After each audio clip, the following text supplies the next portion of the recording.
상욱은 안녕하세요. 음, 상욱은한테 음, 이런 얘기를 좀 해주고 싶어요. 일단 상욱은이 보내준 그림도 아저씨 봤고 또 어, 짧게나마 자세히는 말씀 못 드리지만 상욱은이 앞으로 자기가 하고 싶은 그림이나 일러스트레이터로서 어, 어떤 할 수 있는 방향이랄까 이런 것도 조금은 얘기해 주겠지만 음, 우선 좀 아쉬운 점이 상우군이 지금까지 해왔던 일들, 공부했던 것들, 아저씨가 젊은 친구들한테 항상 하는 얘기지만 아저씨 이야기에 빗대어 자신의 인생을 되돌아보면 후회스럽죠. 당연히. 음, 그러면 그 후회스러운 것들이 지우고 싶은 과거일까?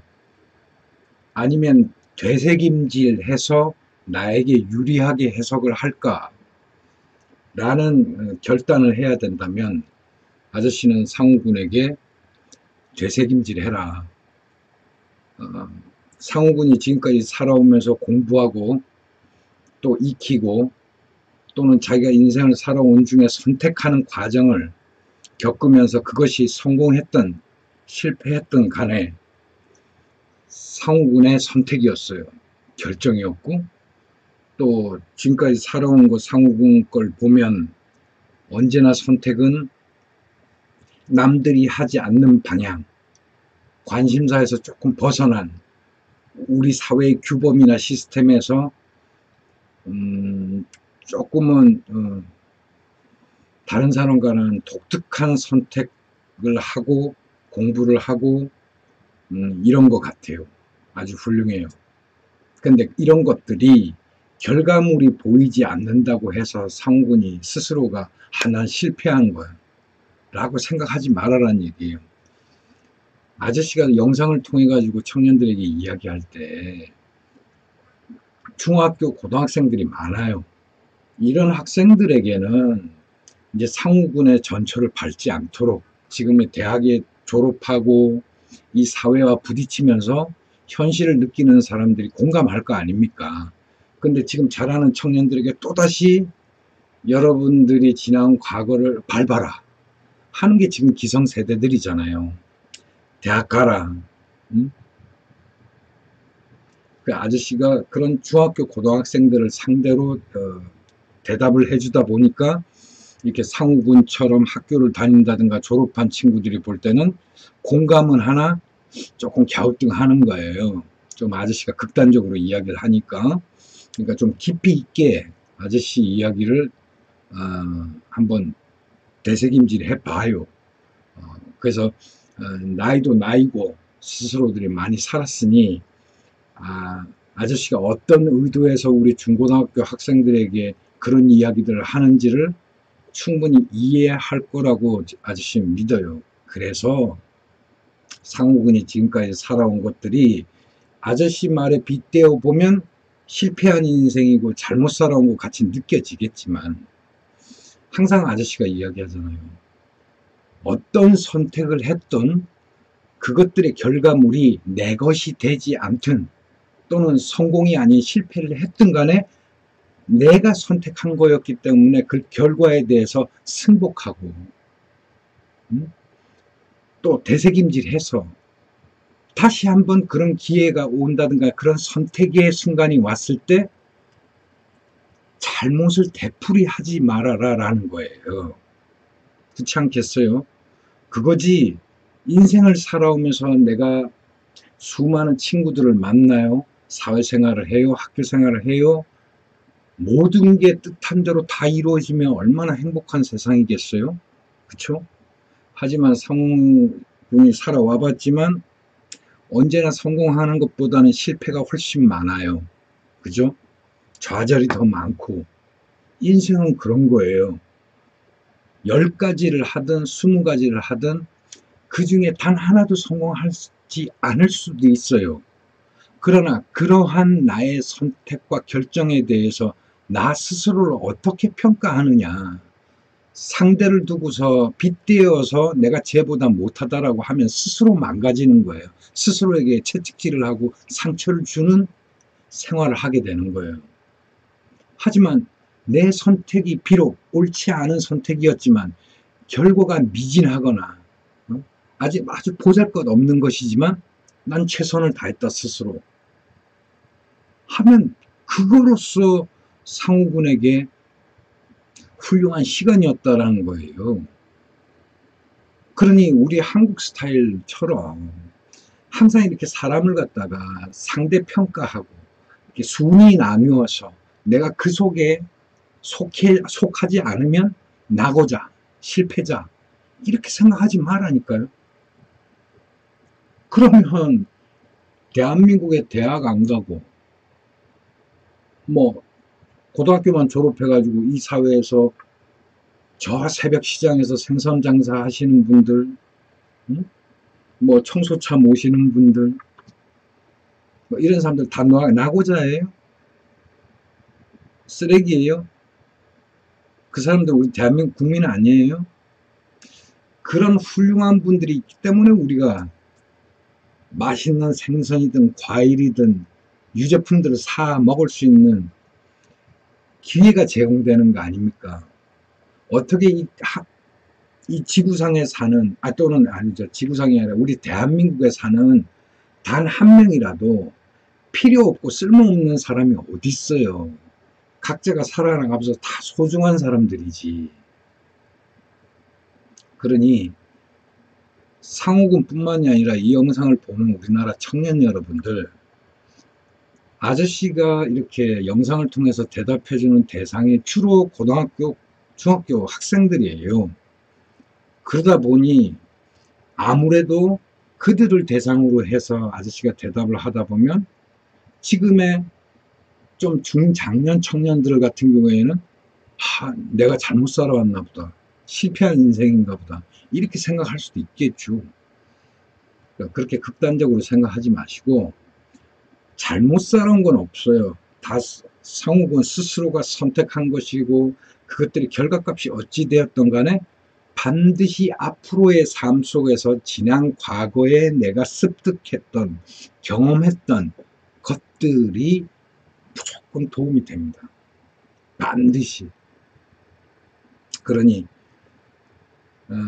본인들이 선택이 아니라 세상이 그렇게 움직여지기 때문에 실패한 인생 같은 것들은 없어요. 그래서 상호군이 지금까지 선택해왔던 거 보면 조금 아쉬움은 있죠. 왜냐하면 상호군이 선택했던 저런 비행 조종사 같은 경우도 조금만 더 공부를, 정보에 대한, 그러니까 자료 수집에 대한 공부를 조금이라도 했으면 뭐 대한항공이나 아시아나항공이 이제 항공대 출신들을 안 쓴다라는 거, 공채는 더 이상 뽑질 않는다라는 거, 물론 전 세계적으로 비행기 조종사가 부족한 건 사실이지만 회사에서 요구하는 그런 조종사는 구하기 힘들다라는 겁니다.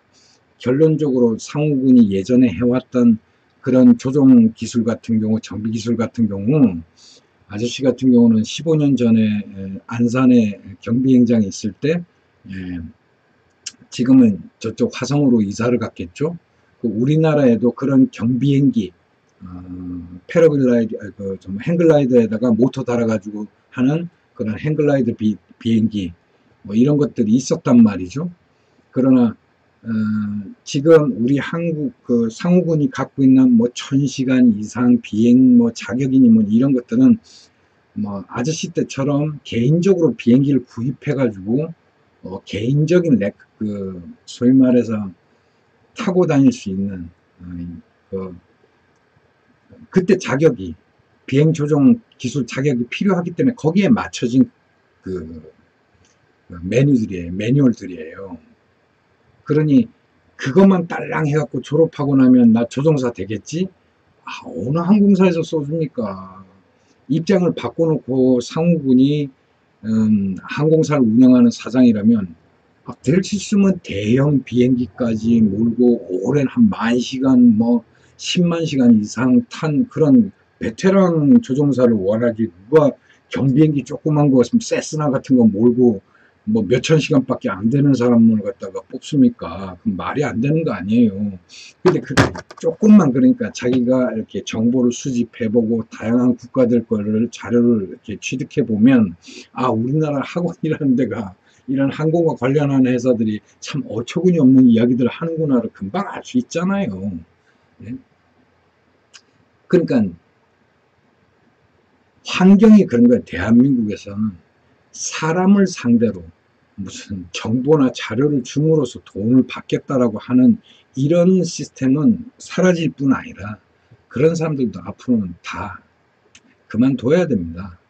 이제 그런 식으로 하는 게 아니라 새로운 창출된 그런 사업을 가지고 자기가 먹고 살 궁리를 해야지, 어디 감히 정보를 주고 뭘 가르쳐 주고 돈을 받고 취업처도 없으면서 그런 시스템은 절대로 지원해서도 안 되고, 그것들이 활성화되거나 이렇게 대중화되는 것들은 앞으로 사람들이 어떤 것이 생겨도 별로 그렇게 호응이 없을 겁니다.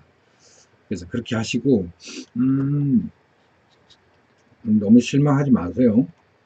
그리고 아저씨가 그 상우군이 보내준 거 봤어요. 이렇게 봅시다. 이거죠. 참, 이거를 저 아저씨한테, 근데 대부분 있죠. 아저씨는 이해가 안 가는 게, 스스로 그림 그리는 사람들이 첫 마디 이렇게 뭐라 그래요, 글을 쓰면서 자기 그림을 보여줄 때 항상 하는 소리가 못 그렸지만 이라는 소리를 많이 했는데, 못 그린 게 어딨어요. 학원 한번 안 다니고 자기가 스스로 했으면 잘한 거지. 그래서 상호군이 보내줬던 이거 그 툴루즈 로트렉 그림은, 우리나라에서는 툴루즈 로트렉이라 그러지, 이 사람 풀네임이 앙리 마리 레이몬드 툴루즈 로트렉이죠. 그 아저씨는 이 화가를 언제 알았냐면, 그 얘가 그 정확하게 갑자기 기억은 안 납니다만, 이 툴루즈 로트렉이라는 화가를 알게 된 게 빈센트 반 고흐 때문에 그래요. 아저씨가 빈센트 그 고흐 그림을 좋아하는 게 아니고, 빈센트 반 고흐 같은 그런 류의 이렇게 붓질 별로 싫어하거든. 근데 이 사람이 그 빈센트 반 고흐 초상화를 그렸던 사람이더라고. 그래서 화가, 유명 화가의 초상화를 그린 사람? 이름은 또 어떤 놈인가 싶어갖고 옛날에 찾아본 적이 있어요. 그랬더니 아주 이 툴루즈 로트렉이라는 화가를 알고 얘 삶에 대해서 좀 알다 보니까 이 로트렉이 그렸던 그림이 이해가 되고, 저는 솔직히 빈센트 반 고흐보다 툴루즈 로트렉이 그린 그림이 훨씬 제 감성에는 맞아요. 예. 그래서 아주 놀랐어요. 상호군이 어떻게 이 툴루즈 로트렉 그림을 그리려고 생각을 다 했지? 사설이고. 그래서 저 상호군이 이거를, 아저씨가 이렇게 얘기할게요. 아저씨가 그림을 보는 기준이 있어요. 이거 색이 중요한 게 아니에요. 색은 상호군이 뭐 연필 하나만 있어도 상관없는 거예요. 그게 중요한 게 아니라, 지금 이거는 상훈군의 머릿속에서 나온 그림이 아니라 남이 만든 그림을 카피하는 거 아닙니까? 이렇게 남이 만든 그림을 카피할 때는 좀 더 정교하고 디테일하게 카피하는 방법들이 있어요. 아저씨가 누구 Q&A였죠? 제발 좀 도구를 사용해라. 그래서 이거 보시면 아저씨가 이렇게 그리드를 갖다가 만들어서 대비해 본 거예요. 그래서 이게 그리드라 안 그러고 이름 뭐라 그러지? 하여튼 아저씨는 말 습관이 대학에서 배운 게 아니기 때문에 정확한 명칭이 아니니까 여러분들 조금 이해하시고, 이렇게 그리드를 해놓으면 정확하게 내가 어느 부분에서 카핑을 잘못했는지가 나오죠. 그죠? 그래서 뭐 손떨림이라든가 뭐 선의 방향이라든가 명암이라든가 이런 걸 보는 게 아니라 아저씨는 이렇게 카핑한 그림 같은 경우는 그리드를 딱 놓고 봐요. 그래서 이 사람이 도구를 사용했는지 안 했는지. 그래서 상우군도 내가 어떤 그림을 화폭에 옮겨 담을 때는 이렇게 그리드를 만들어 가지고 이렇게 자대고 그려도 돼요. 자대고 이렇게 그리드를 만들어 놓고 한 칸씩 한 칸씩 이렇게 카핑해 나가면 굉장히 정교하게 그릴 수 있단 말이에요. 그래서 이거는 이 그림은 제 실력이 이겁니다 라고 보여주는 거는 아저씨는 실력을 평가하기 전에 얘가 도구를 사용 안 하는구나, 한 그림 30년 40년 그린 사람 흉내를 내는구나 라고 판단한 거예요. 그걸 하지 말라고 아저씨가 청년들에게 자꾸 이야기하는 거거든요. 도구를 사용하셔요. 알겠죠?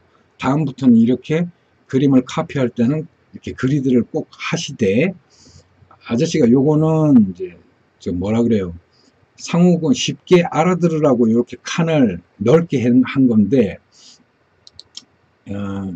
요거를 아저씨 같으면 이제 이런 식으로 좀 더 칸수를 많이 하면 많이 할수록 더 정교하게 그릴 수 있어요. 그죠? 그래서 이 한 칸마다 한 칸씩 이렇게 카핑해 나가는데, 요 코장등 같은 경우에는 한 칸 속에서도 따라 그리기가 힘들잖아요. 그럴 때는 또다시 이 한 칸을 이렇게 하프 해가지고, 하프라인을 그려가지고, 그걸 포인트로 또 이렇게 그려 나가기 시작하는 거예요. 그죠? 이런 뒷볼 같은 부분, 턱선 같은 부분, 이런 부분들을 다시 그 칸을 저런 식으로 나누어서 따라서 카핑 하시면 훨씬 더 스케치하는 게, 아마 이거는, 그래서 그림은 오래 그린 사람이 카핑을 잘하는 게 아니라 카핑은 누구든지 처음 하는 사람도 이렇게 쉽게 할 수 있는 거예요. 이런 그리드를 가지고 카핑하는 거라든가, 아니 연습이 부족했기 때문에 그런 거예요. 알겠죠? 그래서 아저씨가 저걸 상우군에게 말하는 거예요. 그리고 그 전에 청년들에게도 항상 아저씨가 이야기했지만, 왜 도구를 사용 안 하니? 한국에서는 그림을 그릴 때 마치 20, 30년 정도 그림을 한 사람 마냥 그 흉내를 가르쳐요. 고등학교 때처럼. 아저씨는 그 말이 안 된다고 생각해요. 처음 그리는 사람은 그림을 처음 그리는 사람은 무조건 도구를 사용해야 됩니다. 수많은 도구가 있기 때문에 아저씨한테 어떤 도구를 사용할까요? 추천 좀 해주세요. 그러면 한도 끝도 없어요. 그건 말이 안 되는 거고요. 그림을 저런 식으로 카피하는 방법, 그 카피할 때 아저씨가 그리드를 바둑판 모양 적용해가지고, 그러면 상호군이 큰 벽화도 간단하게 그릴 수 있는 거예요. 조그만 사진 한 장의 그리드를 그 큰 거의 그리드의 칸수에 맞게끔 적용해버리면 그 칸대로 그대로 갖다가 그려버리면 조그만 그림도 보고 큰 그림으로 내가 카핑할 수 있는 거예요. 그래서 실제로 그림을 정교하게 하거나 이렇게 뭐라 그래요, 이렇게 아저씨처럼 엔지니어들은 굉장히 치수라든가 이런 게 중요해요. 그래서 도구를 굉장히 많이 사용해요. 그러다 보니 현재 한국의 미술대학에서는 아저씨 같은 사람들은 그 별개의 장르에 있는 사람인 것처럼 취급을 하는데, 안 그래요? 저는 전 세계 미술을 공부하는 친구들하고 이렇게 오래 교류하면서 얻은 아저씨의 정보나 지식으로서는 한국의 미술 교육은 완벽하게 잘못된 거예요. 그거는 20, 30년 그 미술을 공부했던 사람들 흉내내는 거야. 그건 철저히 무시하시고 자대고 그리드 그려서 좀 더 정교하게 처음부터, 그러면 이거 훨씬 마음에 들게 카핑할 거예요. 그러면서 명암을 넣는다든가 이런 거는 오랜 숙련된 손놀림이 필요하니까. 또 요즘은 연필도 종류가 얼마나 많아요. 아저씨가 갖고 있는 연필만 해도 지금 종류가, 내가 지금 2B하고, 저는 2B부터 5B, HB 다 써요. 0.7mm부터 다 써요. 굉장히 많아요. 그냥 연필 갖고만 해도 돼요. 꼭 색깔을 흉내낼 필요는 없어요. 그러면서 스스로가 만족하고 스스로가 느낀 것을 표현하는 거기 때문에, 아이고, 내가 느낀 대로 그려놓고서 남한테 이거 제가 잘 못 그리는데 왜 평가해 주세요. 말이 안 되는 거예요. 말이 안 돼. 내가 보고 느낀 거를 내가 표현했을 때는 거기에 대한 프라이드를 느낄 수 있을 만큼 도구를 사용해서 좀 더 자기의 생각이 디테일하게 하는 거지, 원본에 가깝게 카피하는 거는 그런 사람들은 많아요. 내 스타일대로 표현하는 게 중요한 거죠. 그래서 그림 그리는 연습할 때 어떤 걸 그리드 이렇게 바둑판 모양으로 기본적인 그리드를 놓고 그리는 연습을 꼭 하시고, 야외 나가서 뭐 옛날 같으면 우리가 그리드를 실제로 이렇게 나무 액자 같은 데다가 이렇게 면실로 이렇게 해서 실제로 그거 보고 이질에다가 이렇게 그림 그리고 그랬었어요. 옛날에는 아저씨는 모르게 그렇게 했었어요. 그런 방법도 있는데 지금은 뭐 핸드폰 카메라도 좋고 뭐 디지털 카메라도 좋은 거 많이 나오니까 내가 그리고 싶은 거 내가 본 거 찍어서, 그죠? 거기에 그대로 그리드 적용해 가지고 이렇게 연필로라도, 색깔은 필요 없어요. 색깔은 나중에 좀 더 이런 어떤 그림으로 표현되는 것들이 내 몸에 익혀지고 표현하는 것들이 내 팔에 익혀지면 색깔은 또 색깔대로 섞어서 다양한 나만의 색깔을 창출해내고 해서 갖다 표현하는 게 되는 거니까, 그림을 돈 주고 어디 가서 배운다? 전 아저씨는 절대 이해 못해요. 여러분들이 어떤 스타일로 하든 어떤 방법을 사용하든 여러분들이 맞는 거예요. 그것들이 실제 원본과 다르니까, 틀리게 그려지니까 하우 못 그렸다 이렇게 하는 거예요. 그래, 못 그리는, 연구를 안 해봤으니까 그렇지. 그러니까 아저씨가 상우한테 가르쳐 줬죠. 지금부터 도구를 제발 좀 써라. 도구를. 응? 처음 그림 그리는데 어떻게 이렇게 연필 가지고 뭐 이 미술 학원 가르쳐 주듯이 맨날 선 그리는 거나 연습하고, 이거 한 20, 30년 된 사람들 흉내내는 거예요. 그 말이 안 되는 거예요. 처음 그린 사람들은 내가 카핑해내는 그림이 만족스러워지려면 디테일하게 갖다가 넣는 방법을 해야 되고, 쉽게 더 얘기해서 우리 한글 배울 때 왜 희미하게 이렇게 라인을 미리 만들어 놓고 그 위에 우리가 색연필이나 이런 것들 덮어 씌우면서 이렇게 그리는 연습하죠. 똑같아요. 그림도 그렇게 연습하는 거예요. 그렇게. 네? 그러니 제가 진짜 이러다가는 무슨 뭐 그림 그리는 것까지 다 해버리겠는데, 그러려면 아저씨가 이제 시범을 보여주면서 해야 되다 보니까 그럼 또 장비, 또 시간. 아저씨가 지금 페이퍼크래프트 이거 해놓는 게 5년짜리인데 요거 지금 끝내놓고 안 그래도 활동할 게 굉장히 많은데, 틈나는 대로 또는 아저씨가 페이퍼크래프트를 하는 방법을 가르칠 때 아저씨는 뭐 만드는 것만 가르쳐 주는 거 아니거든요. 그걸 기본적으로 스케치하거나 컴퓨터에서 뽑는 것까지 다 공개하기 때문에 아저씨 올리는 것도 봐가면서 이렇게 참조해 갖고 상호군 걸로 만들어도 보고. 예? 알겠어요? 그래서 우리 상호군이 나는 대학 가지 않았는데 나는 신분이 아주 미천한데 그래도 일러스트레이터로 성공할 수 있습니까? 미술가로 성공할 수 있습니까? 충분히요. 아저씨는 장담합니다. 상호군이 대학을 졸업해야 뭐 훌륭한 미술가 된다. 어린 반푼어치도 없는 소리 하지 마시죠. 졸업을 안 해도요. 상호군이 나는 미술가로서 남 행세하고 미술가의 마인드를 가지고 그림을 보고 자꾸 연습하고 훈련하고, 또는 미술가들이 그 속해 있는 웹을 통해 가지고 자꾸 활동하고 많은 사람들의 작품을 보면 10년, 20년 후면은 이미 상호군은 미술을 충분히 해석하고 자신의 표현을 할 수 있는 사람으로 성장한다니까요. 그게 미술가예요. 네, 아티스트고. 네. 뭐 고등학교 3년 바짝 이거 해가지고 대학 가가지고 또 용접하고 조소하고 졸업하면 나는 아티스트야. 아저씨는 아티스트 취급 안 합니다. 남의 거 뺏긴 건 잘하죠. 지 거는 없어요. 뭘 봐야, 원리를 알아야 뭘 하지.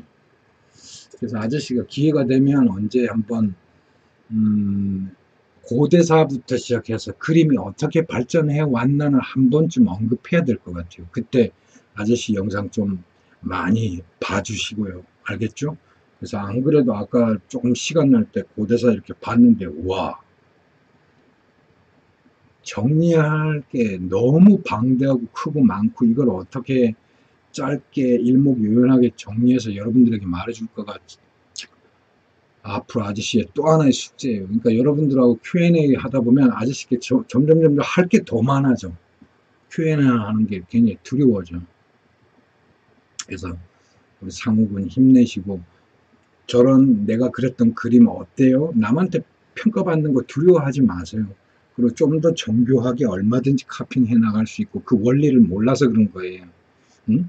그래서 인터넷, 그 구글 웹에 들어가시면 뭐 얼마든지 저 어떻게 하는지 다 나와 있으니까 영어로 검색하시면 충분히 정보 얻고, 그거 시간 나는 대로 열심히 그리면 이 손에 익습니다. 알겠죠? 그리고 아저씨 블로그 같은 데 가보면 새로운 예술이라든가 이런 것들, 미술 요건 몰랐지? 라는 그 카테고리 한번 영상들 보세요. 그러면 희한한 예술들 많아요.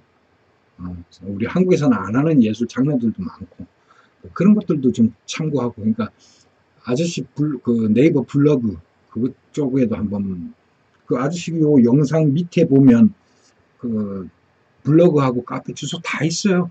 거기 들어가서 뭐 이것저것도 찾아보고 한번 만들어도 보고, 아저씨가 올린 블로그의 정보 같은 것도 한번 보고. 그러니까 자꾸 찾아보고 보고 경험하면 상우분께 되는 거예요. 알겠죠? 그러니 미술을 어떻게 할까? 하나 대학 안 나오는데 남들이 안 해주면 어떻게 하지? 그건 한국에서요. 그러니까 상호군이 이 영상을 보는 우리 대한민국 청년 여러분, 한국에서 작가가 되고 미술가가 되고 일러스트레이션이 되고 예술가가 돼서 내가 대학을 안 나왔는데 인정받을까요? 왜 한국에서 인정받으려고 그래요? 세계 시장에 나가서 인정받으셔야지. 응? 국제사회에서 활동하세요. 국제사회는 구글 웹에 다 있어요. 거기 들어가셔서 여러분들의 주특기와 관련되는 거 검색하시고, 그런 사람들 모인 데가 어딘지 찾아 들어가시고, 거기서 활동하시고, 내 작품 자꾸 올리시고, 그렇게 세계 사람들하고 활동하는 거예요. 아시겠어요? 그럼 반드시 좋은 일 생깁니다. 대학에 여러분들의 미래가 있는 거 아니에요. 예술을 사랑하는 청년 여러분들의 미래는 구글 안에 있어요. 구글 안에 있다고요. 이 말 명심하십시오. 네, 오늘 여기까지 하겠습니다. 안녕히 계세요.